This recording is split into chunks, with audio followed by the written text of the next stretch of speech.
Pro-Kremlin GOP Congressman Dana Rohrabacher met with a Putin ally in Russia in August 2015, the Daily Beast has confirmed, matching an account in Monday's blockbuster FBI affidavit against accused Russian spy Maria Butina.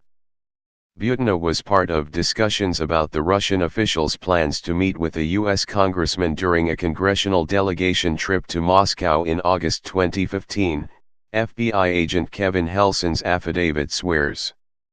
In that conversation, Butina noted she has the Russian official's diplomatic passport and can purchase a plane ticket for him from St. Petersburg to Moscow.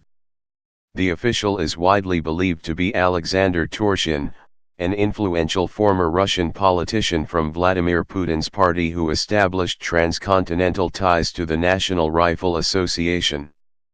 The lawmakers on that congressional delegation were Rohrabacher and Democrat Gregory Meeks of New York, the leadership of the House Foreign Affairs Subcommittee on Europe. They were in Russia from August 4 to 6, 2015, the congressional record shows and their offices confirmed. An aide to Rohrabacher, Ken Grubbs, told the Daily Beast that Rohrabacher met with Torshin. All he could recall about Ms. Butina is that she was an aide to Torshin who arranged a breakfast meeting and was of no consequence other than that. His Codel congressional delegation as well as his meeting with Torshin all came under the normal, fact-finding auspices of the Foreign Affairs Subcommittee on Europe, Eurasia, and Emerging Threats, Grubbs told the Daily Beast. Both Grubbs and Meeks subsequently stated that their meetings in Russia were in St. Petersburg, not Moscow. Meeks told the Daily Beast that Rohrabacher set up the August 2015 trip and that he went along as a Democratic counterbalance to Rohrabacher's pro-Russian politics. The affidavit indicates the Russian official believed to be Torshin had planned to meet with a single legislator.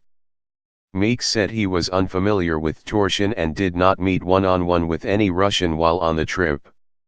If Rohrabacher met with anybody individually or not, I can't tell you, Meeks said. It was an unusual time for prominent American legislators to visit Russia. Bilateral relations had turned acrimonious after Russia invaded Ukraine, annexed the Crimean Peninsula, and shot down the civilian passenger plane Malaysia Airlines Flight 17. While Rohrabacher and Meeks were in Russia, House Democratic leader Nancy Pelosi and other colleagues met with pro-American political figures in Ukraine discussing the challenges Ukraine faces and their impact on regional and global stability with President Petro Poroshenko. Rohrabacher is perhaps the most pro-Russia member of Congress, and a rare Republican to embrace Moscow before Donald Trump's presidency.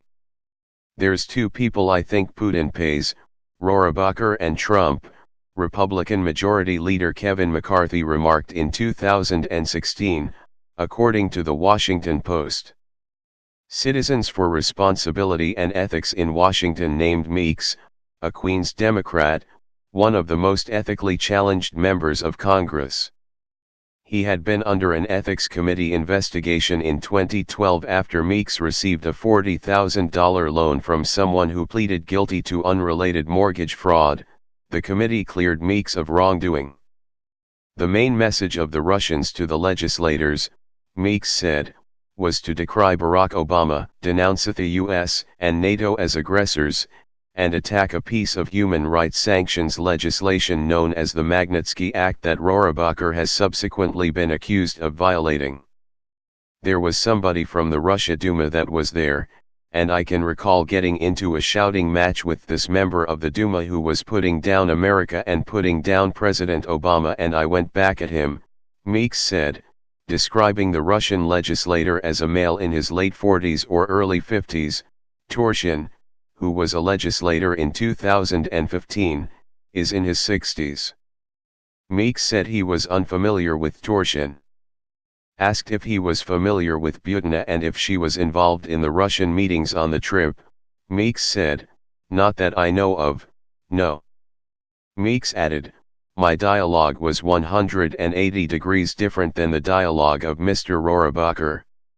Just yesterday, Rohrabacher defended Trump's near-universally panned press conference with Vladimir Putin, arguing on Bloomberg television that the US meddles in Russian elections at a much higher rate than the other way around.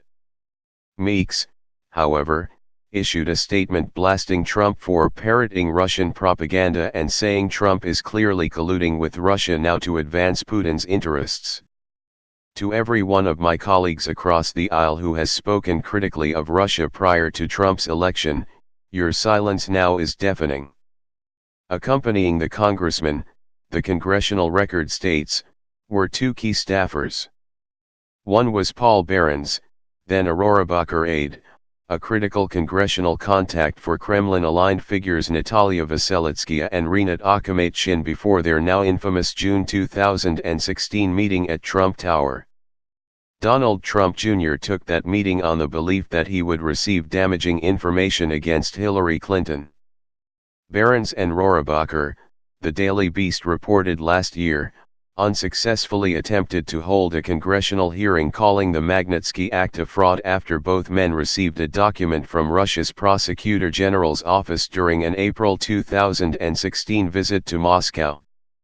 Meeks was accompanied to Russia in August 2015 by his Foreign Affairs aide Philip Bednarchuk, a Democratic staffer for the House Foreign Affairs Europe subcommittee on which Meeks serves.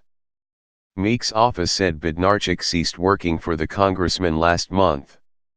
"All I can tell you is, we did the official meetings, and when the official meetings were over, Phil and I were together, and Paul and Rohrabacher were together," Meeks said. Butina's arrest and indictment this week has added a new layer of depth and urgency to the allegations of Russian influence surrounding the Trump administration and its allies. The FBI alleges that Butina, on Torshin's behalf, infiltrated the NRA as a lever to move GOP politics in a pro-Russia direction. On October 4, 2016, the affidavit alleges, an unnamed U.S. person in close contact with Butina emailed an acquaintance to boast of involvement in securing a very private line of communication between the Kremlin and key Republican Party leaders through, of all conduits, the NRA. The FBI's Helson said he understood that communication to represent U.S. person 1's involvement in Butina's efforts to establish a back-channel communication for representatives of the government of Russia.